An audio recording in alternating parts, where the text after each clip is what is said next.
నమస్కారం. అమరావతి న్యూస్ కి స్వాగతం. అమరావతి రాజధాని నిర్మాణ పనులను వేగవంతం చేయాలని, నిర్దేశించిన గడువులోగా పూర్తి చేయాలని సీఎం చంద్రబాబు అధికారులను, నిర్మాణ సంస్థల ప్రతినిధులను ఆదేశించారు. ఈ విషయంలో రాజీ పడే ప్రసక్తే లేదని ఆయన స్పష్టం చేశారు. తాడేపల్లిలోని క్యాంపు కార్యాలయంలో శనివారం రాజధాని నిర్మాణ పనులపై మంత్రి నారాయణ, సిఆర్డీఏ, ఏడీసీ ఉన్నతాధికారులు, నిర్మాణ సంస్థల ప్రతినిధులతో ఆయన ఉన్నత స్థాయి సమీక్ష నిర్వహించారు. రాజధాని నిర్మాణం అనేది కేవలం ఒక కాంట్రాక్ట్ వర్క్ కాదు. ఈ బృహత్కరంలో పాలు పంచుకుంటున్న మీరంతా చరిత్రలో భాగస్వాములు అవుతారన్నారు. ఎన్నో ప్రాజెక్టులు చేసి ఉండొచ్చు, కానీ ఒక రాజధాని నగరాన్ని నిర్మించే అవకాశం అందరికీ దక్కదు అని అన్నారు. కర్ణాటకలోని రాయచూర్ జిల్లా సింధునూరులో ఇవాళ ఏపీ ఐటీ విద్యాశాఖ మంత్రి నారా లోకేష్ పర్యటించారు. కేంద్ర ఉక్కు శాఖ మంత్రి హెచ్డి కుమారస్వామి, కేంద్ర రక్షణ శాఖ సహాయ మంత్రి సంజయ్ సేతులతో కలిసి ఆయన పలు అభివృద్ధి, సాంస్కృతిక కార్యక్రమాల్లో పాల్గొన్నారు. హోసెల్లి క్యాంపుల్లో నూతనంగా ఏర్పాటు చేసిన శ్రీకృష్ణ దేవరాయ సైనిక్ స్కూల్ ప్రారంభోత్సవ వేడుకకు లోకేష్ ముఖ్య అతిథిగా హాజరయ్యారు. ఈ సందర్భంగా కేంద్ర మంత్రులతో కలిసి ఆయన సైనిక్ స్కూల్ ను లాంఛనంగా ప్రారంభించారు. తెలుగువారు ప్రపంచంలో ఎక్కడున్నా తెలుగుదేశం పార్టీ వారికి అండగా ఉంటుంది అని లోకేష్ స్పష్టం చేశారు. అనంతరం మంత్రి లోకేష్ ను స్థానిక తెలుగు సంఘం నాయకులు శాల్వా, జ్ఞాపికతో ఘనంగా సత్కరించారు. కేసులు పెట్టినా, ఇబ్బంది పెట్టినా అనుకున్న దాని కోసం మనం అహర్నిశలు పోరాడతాం. విశ్వవిఖ్యాత నడ సార్వభౌమ స్వర్గశ్రీ నందమూరి తారక రామారావు గారు ఏ ముహూర్తంలో పార్టీ స్థాపించారో తెలియదు, కానీ ఆయన పునాది ఎవ్వరూ కదిలించలేరు. 1984 నుంచి వలసలుగా మీరు ఇక్కడికి వచ్చారు. పుట్టింది ఆంధ్ర రాష్ట్రం అయినా కర్ణాటక మనం సొంతంగా భావించేవారు. ఒక మాటలో చెప్పాలంటే ఇక్కడ మీ అందరికీ కర్ణాటక సొంత తల్లి లాంటిది. అద్భుతంగా చూసుకున్నారు. మన నినాదం ఒకటే, తెలుగోలు ఎక్కడున్నా చల్లగా హాయిగా ఉండాలి, వాళ్ళకి అండగా నిలబడుతుంది ఆ పసుపు జెండా తెలుగుదేశం పార్టీ. ఇక్కడ మీ అందరు తెలుసు, దేవేగౌడ గారి దగ్గర నుంచి కుమారస్వామి వరకు మా కుటుంబానికి వాళ్ళ కుటుంబానికి ఎంత అనుబంధం ఉందో. ఆనాడు యునైటెడ్ ఫ్రంట్ గౌరవ ముఖ్యమంత్రి చంద్రబాబు నాయుడు గారు ఉంటే భారతదేశ ప్రధానమంత్రిగా దేవేగౌడ గారు ఆనాడు ఉన్నారు.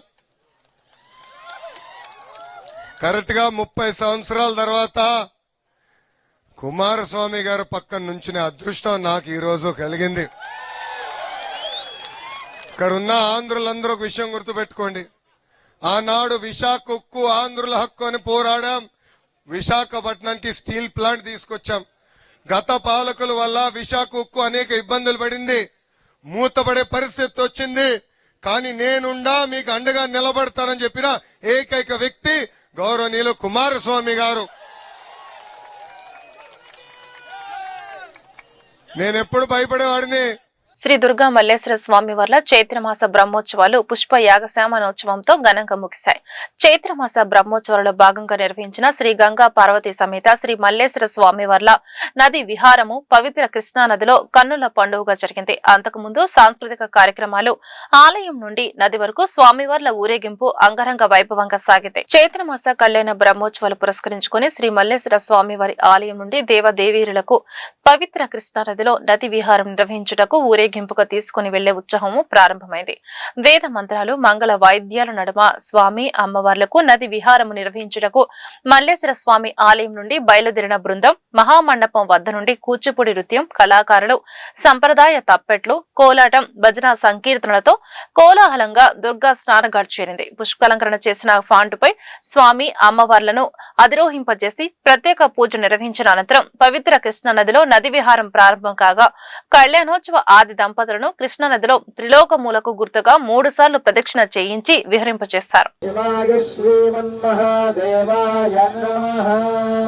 నమో హిరణ్యబాహవే నాన్యే దిశాంచ పదయే నమో నమో వృక్షేభ్యో హరికి పశూనాం పదయే నమో నమః స్వస్తింజరాయ శ్రీమదే పథీనాం పదయే నమో నమో బఫలాయ విద్యాధేనానాం पदये नमो नमो हरिकेशायोपवीतिने पुष्टानां पदये नमो नमो भवस्य एके जगत् मन्त्रिणे वाणिजाय कक्षाणां पदये नमो नमो भुवन्तये वारिवस्कृताय औषधीनां पदये नमो नम उच्चैर्घोषाय क्रन्दयते वत्तीनां पदये ओ नमः कृत्स्नवीता यथावते नमो वञ्चते परिवञ्चते स्तायूनां पदये नमो नमो निषेधवे परिचरायारण्यानां पदये नमो नमः शृगाविभ्यो जिघागुं सद्योमुष्णदां पदये नमो सिमध्यो नक्तञ्चरद्धः प्रगृब्धानां पदये नमो नमो उष्णीशिने गिरिजराजकुलञ्जानां पदये नमो नमः इषुमध्यो गन्धाविभ्यश्च वो नमो नमः तेभ्यः प्रतिदधानेभ्यश्च वो नमो नमः आयच्छद्भ्यो विसृतभ्यश्च वो नमोऽस्यभ्यो विद्येभ्यश्च वो नमो नमः आसीनेभ्यः श्रियानेभ्यश्च नमस्तभ्यो जाग्रभ्यश्च वो नमो गुच्छेभ्यो गुच्छपदिभ्यश्च वो नमो नमो भ्रातेभ्यो भ्रातपदिभ्यश्च वो नमो नमो नमो रथेभ्यो रथेभ्यश्च वो नमो नमो रथेभ्यो रथपदिभ्यश्च वो नमो नमः सेनाभ्यश्च वो नमो नमः शत्रुभ्यः संग्रहेतृभ्यश्च वो नमो नमः सक्षभ्योऽसकारेभ्यश्च वो नमो नमः कुलालेभ्यः कर्मारेभ्यश्च वो नमो नमः पुण्येभ्यो निशाचरेभ्यश्च वो नमो नमः वो नमो मृगेभ्यः स्वनेभ्यश्च वो नमो नमः स्वभ्यश्च वो రాష్ట్ర ప్రభుత్వం ప్రవేశపెట్టిన బడ్జెట్ కేవలం గణాంకాలకే పరిమితం కాకుండా దాని ఫలాలు సామాన్యుడికి చేరాలని విజయవాడ తూర్పు ఎమ్మెల్యే గద్దె రామ్మోహన్ రావు ఆకాంక్షించారు. ముఖ్యమంత్రి నారా చంద్రబాబు నాయుడు ఆలోచన మేరకు బడ్జెట్ పై ప్రజల్లో అవగాహన కల్పించేందుకు ఈ కార్యక్రమాన్ని చేపట్టినట్లు వెల్లడించారు. శనివారం అశోక్ నగర్ లోని తూర్పు నియోజకవర్గం ఎమ్మెల్యే క్యాంపు కార్యాలయంలో నిర్వహించిన బడ్జెట్ అవుట్ రీచ్ కార్యక్రమంలో ఎమ్మెల్యే గద్దె రామ్మోహన్ ముఖ్య అతిథిగా పాల్గొన్నారు. ఈ సందర్భంగా ఆయన మాట్లాడుతూ బడ్జెట్ పై ప్రజల్లో అవగాహన కల్పించేందుకు ఈ కార్యక్రమాన్ని చేపట్టామన్నారు. గత ప్రభుత్వ హయాంలో బడ్జెట్ అంటే కేవలం అసెంబ్లీలో ప్రవేశపెట్టడం, విశ్లేషకుల చర్చలతోనే ముగిసిపోయేదని, కానీ ఇప్పుడు పరిస్థితి మారిందన్నారు. నమస్కారం. ఈ రోజున బడ్జెట్ అనేది సామాన్యుడు కూడా రీచ్ అవ్వాలి, సామాన్యుడు కూడా అవగాహన పరచుకోవాలి. మన రాష్ట్రం ఉన్న పరిస్థితిలో ఏ విధంగా బడ్జెట్ని ఒక దశల వారీగా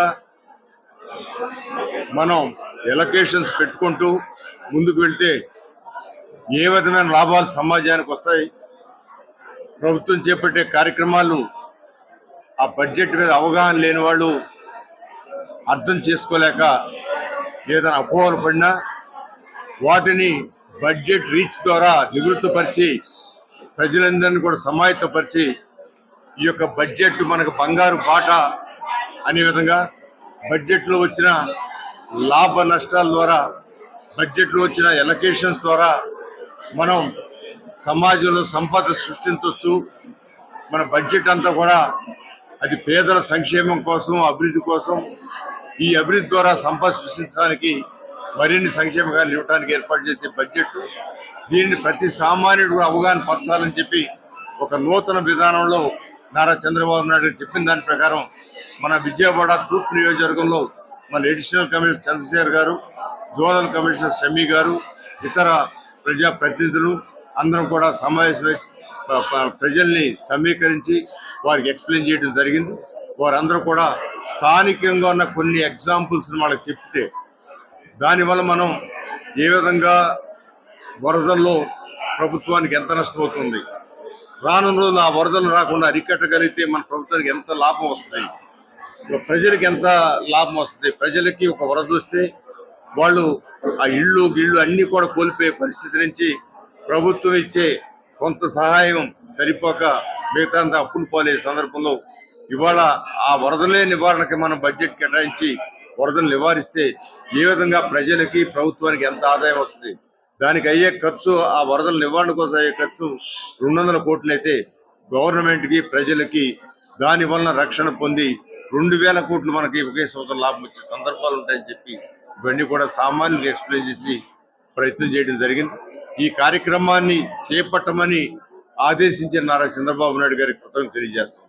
ఎందుకంటే గతంలో బడ్జెట్ ఏదో అక్కడ వస్తుంది, విశ్లేషకులు విమర్శకులు ఏదో స్టేట్ జూనియర్ న్యాయవాదులకు వృత్తి నైపుణ్యం కలిగించే విధంగా శిక్షణ కేంద్రాలు ప్రతి జిల్లా కేంద్రంలో ఏర్పాటు చేసే విధంగా బార్ కౌన్సిల్ సభ్యులు చర్యలు తీసుకోవాలని హైకోర్టు విశ్రాంత న్యాయమూర్తులు జస్టిస్ ఏవి శేషసాయి, జస్టిస్ కృపాసాగర్ లో అన్నారు. ఎన్నికల కౌంటింగ్ సమయంలో బార్ కౌన్సిల్ సిబ్బంది న్యాయవాదుల సహకారం మరువలేనిదని కొనియాడారు. బార్ కౌన్సిల్ ఎన్నికలలో గెలుపొందిన బార్ కౌన్సిల్ సభ్యుల సన్మాన సభ ఏ కన్వెన్షన్ సెంటర్ లో జరిగింది. ఈ కార్యక్రమానికి ముఖ్య అతిథులుగా విచ్చేసిన శేషసాయి కృపాసాగర్ లో మాట్లాడుతూ రాష్ట్రంలోని వేలాది మంది న్యాయవాదుల సంక్షేమం, భద్రత, వృత్తిలో ఎదుగుదల, న్యాయవాద కుటుంబాలకు ఆర్థిక సహాయం లక్ష్యంగా బార్ కౌన్సిల్ సభ్యులు కృషి చేయాలన్నారు. ఎంతో కాలంగా ఎకానమీ విషయం పెండింగ్ లో ఉందని కొత్తగా ఎన్నికైన బార్ కౌన్సిల్ సభ్యులకు వారు సూచించారు. ఏపీ బార్ కౌన్సిల్ ఎన్నికల టీంలో తాము కూడా ఉండటం సంతోషదాయకమన్నారు.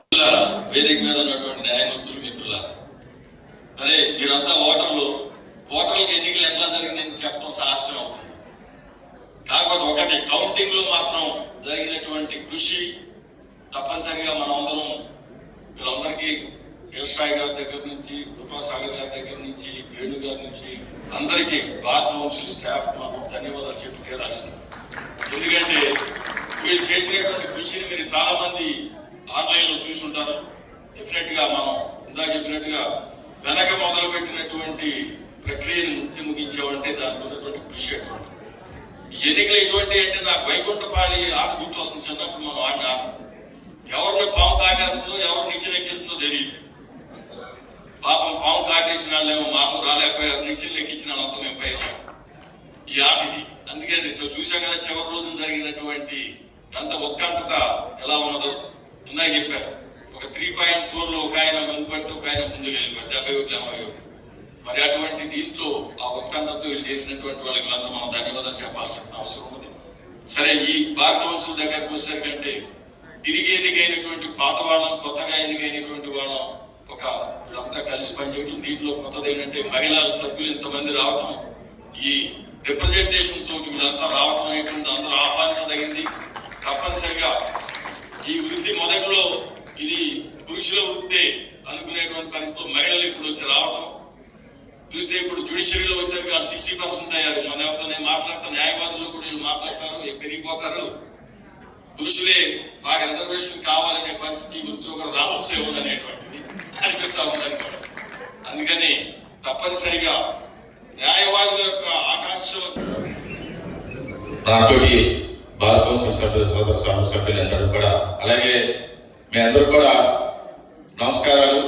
ముందుగా ఈ యొక్క ఎలక్షన్ నిర్వహించిన టీం అందరికి కూడా నా వైపు నుంచి కూడా ధన్యవాదాలు తెలియజేస్తున్నా. ఈరోజు సన్మానం అంటే చాలా ఆనందంగా వచ్చాం సన్మాన శాఖలో ఒప్పుకోవడానికి. కానీ బార్ కౌన్సిల్ సభ్యులందరూ కూడా ఏ ఉద్దేశంతో మీరు ఓటేసి గెలిపించారో గురుతర బాధ్యత, బరువు చాలా బార్ కౌన్సిల్ మీద ఉందని చెప్పి నేనైతే భావిస్తున్నాను. ఇంతకుముందు మా మిత్రులు చెప్పినట్టుగా అడ్వకేట్స్ ప్రొటెక్షన్ యాక్ట్ విషయంలో కానీ, హెల్త్ ఇన్సూరెన్స్ విషయంలో కానీ న్యాయవాదులు అందరూ కూడా ఆశతో బార్ కౌన్సిల్ సభ్యులు ఎన్నుకోవడం జరిగింది. ఇంతకుముందు చెప్పినట్టుగా ప్రభుత్వం కూడా భరిస్తే మరి అది కూడా సక్సెస్ అయ్యే అవకాశం ఉంది. కానీ నా ఉద్దేశం ఇది కేంద్ర ప్రభుత్వ పరిశీలనలో ఉంది. ఈ సందర్భంగా మీ అందరూ కూడా తెలియజేస్తే బాగుందని చెప్పి నేను తెలియజేస్తున్నా. న్యాయశాఖ మంత్రి గారు కూడా ఇది ఆల్ ఇండియా మొత్తం మీద కూడా హెల్త్ ఇన్సూరెన్స్ విషయంలో పరిశీలన ఉంది. ఎన్ని హాస్పిటల్స్, డాక్టర్స్ అవసరం అవుతాయో వాటిని చూసిన తర్వాత నిర్ణయం తీసుకుంటామని చెప్పి వారు చెప్పడం కూడా జరిగింది. అలాగే ప్రొటెక్షన్ యాక్ట్ విషయంలో కూడా అది సెనెట్ కమిటీ ముందు ఉన్నది, అది రాగానే పార్లమెంట్ లో పెట్టి దేశవ్యాప్తంగా కూడా తీసుకొస్తామని చెప్పి కూడా వారు చెప్పడం జరిగింది. బహుశా బార్ కౌన్సిల్ మనం కూడా వారు కొంచెం స్పీడప్ చేసి అది అయ్యేటట్టుగా చేస్తే మన బార్ కౌన్సిల్ సభ్యులందరూ కూడా. తిరుమల పవిత్రను కాపాడే దిశగా బిఆర్ నాయుడిని వెంటనే టీటీడీ చైర్మన్ పదవి నుండి తొలగించని డిమాండ్ చేస్తూ వైఎస్ఆర్ కాంగ్రెస్ పార్టీ గుంటూరు జిల్లా అధ్యక్షులు, పశ్చిమ నియోజకవర్గ సమన్వయకర్త అంబటి రాంబాబు ఆధ్వర్యంలో గోరంట్లలోని వెంకటేశ్వర స్వామి దేవాలయం నందు ప్రముఖ పూజ నిర్వహించారు. అనంతరం అంబటి మీడియాతో మాట్లాడారు. 175 నియోజకవర్గాల్లోని వెంకటేశ్వర స్వామి దేవాలయాలలో వైఎస్ఆర్ కాంగ్రెస్ పార్టీ పిలుపు మేరకు పూజా కార్యక్రమం నిర్వహించడం జరిగిందన్నారు. బిఆర్ నాయుడును తిరుపతి దేవస్థానం చైర్మన్ గా కొనసాగిస్తే ఈ రాష్ట్రానికి అరిష్టమని అన్నారు. టీటీడీ చైర్మన్ గా ఒక టీవీ ప్రతినిధిని నియమించడమే చంద్రబాబు చేసిన పెద్ద ఘోరమైన తప్పు అని అన్నారు. తిరుపతి ప్రతిష్టతను దెబ్బతీస్తున్న బీఆర్ నాయుడును తొలగించలేని అసమర్థుడు చంద్రబాబు నాయుడని మండిపడ్డారు. జగన్మోహన్ రెడ్డి ప్రభుత్వంలో తిరుపతి దేవస్థానం ప్రసాదం లడ్డులో కల్తీ జరిగిందని తీవ్రంగా చంద్రబాబు ప్రచారం చేశారని ఆగ్రహం వ్యక్తం చేశారు. రాజకీయంగా లబ్ధి పొందాలని జగన్మోహన్ రెడ్డిపై తప్పుడు ఆరోపణలు చేస్తున్నారని మండిపడ్డారు. కాంగ్రెస్ పార్టీకి చెందినటువంటి నాయకులు అందరం వచ్చి పూజా కార్యక్రమాన్ని నిర్వహించాం. ఈ పూజా కార్యక్రమాన్ని నిర్వహించడానికి ప్రధానమైన కారణం ఏమిటంటే రాష్ట్ర వ్యాప్తంగా 175 నియోజకవర్గాల్లో కూడా పార్టీ పిలుపు మేరకు వెంకటేశ్వర స్వామి దేవాలయాలకు వెళ్ళి పూజ చేయాలని పార్టీ ఆదేశం మేరకు ఈరోజు ఈ కార్యక్రమాన్ని మేము చేశాం. దీనికి ప్రధానమైన కారణం ఏంటంటే తిరుమల తిరుపతి దేవస్థానం దానిలో చైర్మన్గా ఉన్న బీఆర్ నాయుడు ఆయన ఒక అపవిత్రమైన కార్యక్రమాలు చేసి ఇంకా చైర్మన్గా కొనసాగటం అనేది ఈ రాష్ట్రానికి అరిష్టం. తక్షణమే అతను రాజీనామా చేయాలి, లేదంటే చంద్రబాబు నాయుడు గారు ఆయన్ని తొలగించాలి అనేది మా డిమాండ్. వెంకటేశ్వర స్వామిని కూడా అదే మేము ప్రార్థించడం జరిగింది. బీఆర్ నాయుడు అనే వ్యక్తి భక్తుడు కాదు, నిజంగా ఒక వ్యాపారవేత్త, TV5 యజమాని. దానితో పాటు అనేక మోసపూరితమైన వ్యాపారాలు చేసినటువంటి వ్యక్తి. అలాంటి వ్యక్తిని టీటీడీ చైర్మన్గా నియమించడమే పెద్ద ఘోరమైనటువంటి తప్పిదం. ఆ తరువాత ఆయన అపవిత్ర కార్యక్రమాలు అనేకం బయటకు వచ్చినా కూడా చంద్రబాబు నాయుడు గారు ఆయన కొనసాగిస్తూనే ఉన్నాడు. మొన్న చంద్రబాబు నాయుడు గారు ఆయన మనవడు పుట్టినరోజుకి వెళ్తే ఆయనే ఉన్నాడు. ఎవరు? బీఆర్ నాయుడు గారు. అపవిత్రమైన బీఆర్ నాయుడు గారే ఉన్నారు. నిన్న ఒంటిమెట్ట వెళ్తే బీఆర్ నాయుడు గారే ఉన్నారు. ఒక అపవిత్రమైన కార్యక్రమం చేసినటువంటి వ్యక్తిని తిరుమల తిరుపతి దేవస్థానం చైర్మన్గా తొలగించలేనటువంటి అసమర్థంగా చంద్రబాబు నాయుడు గారు ఉన్నారంటే ఆశ్చర్యంగా అనిపిస్తూ ఉంది. ఇది చాలా దుర్మార్గమైన విషయం. ఇప్పటికైనా చంద్రబాబు నాయుడు గారు కళ్ళు తెరిచి ఆ బీఆర్ నాయుడిని చైర్మన్ పదవి నుంచి తొలగించాలని ఈ సందర్భంగా మేము కోరుతున్నాం. చంద్రబాబు నాయుడు గారు దైవాన్ని అడ్డం పెట్టుకొని అనేకమైనటువంటి అపవిత్రమైన కార్యక్రమాలు చేస్తున్నారు. జగన్మోహన్ రెడ్డి గారి మీద కోపంతో జగన్మోహన్ రెడ్డి గారి పరిపాలనలో పవిత్రమైనటువంటి లడ్డూలో పంది మాంసపు కొవ్వు, చేప కొవ్వు ఉన్నాయని తీవ్రంగా ప్రచారం చేశారు. చూశారు కదా మీరు. ఒక సంవత్సరం పైచిలకు పాటు అదే ప్రచారం ఈ రాష్ట్రంలో. చివరికి ఏమైంది? రుజువు కానటువంటి ఆరోపణలు జగన్మోహన్ రెడ్డి గారి మీద చేసి ఏపీకి ఆధునిక రాక్షసుడు జగన్మోహన్ రెడ్డి చేసిన ఆటంకాలు ఎదుర్కొని రాజధానిగా చట్టభద్రత కల్పించడం చూసి తట్టుకోలేని సైకో మనస్తత్వం కలిగిన జగన్ వికృత రూపంతో ఆధునిక అసురుడిగా ఏపీకి అన్యాయం చేయడానికి అనేక వికృత చేష్టలు చేశారు. సైకో మనస్తత్వంతో వికృతమైన చేష్టలతో ఏపీ అమరావతి రాజధానిపై మీడియా సమావేశంలో పిచ్చి మాటలు మాట్లాడుతూ అధికారంలోకి వచ్చిన తర్వాత మారుస్తామని మాట్లాడడం చూస్తే పిచ్చి పట్టిందేమో అని అనుమానం వ్యక్తం చేశారు. పార్లమెంట్ లో చట్టం పెడితే అనేక రాష్ట్రాల సభ్యులు కాంగ్రెస్, బీజేపీ, టీడీపీ, తమిళనాడు, కర్ణాటక వాళ్లు సపోర్ట్ చేస్తే జగన్ మాత్రం పిచ్చి మాట్లాడడం విడ్డూరంగా ఉంది. పాకిస్తాన్ స్వభావం కలిగిన జగన్ కు పార్లమెంట్ లో పాకిస్తాన్ వాళ్ళు వచ్చి సపోర్ట్ చేస్తారేమో అనుమానం కలుగుతోంది.